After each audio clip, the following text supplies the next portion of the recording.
አንድ ገደልና አንድ ገደና ነበር።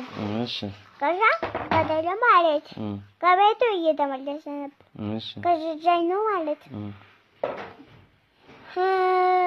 ከቤቱ እየሄደ ነበር።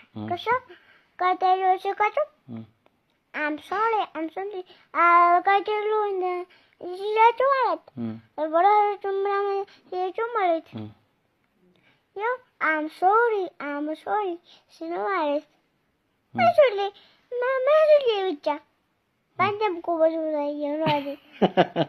ያው ገዘቱ ማለት አንዱ ልንገር እሺ ያው ከዛ ወራራቹን ገጨበት። እሺ ከዛ I'm sorry ሲሉ ማለት ወዳጄ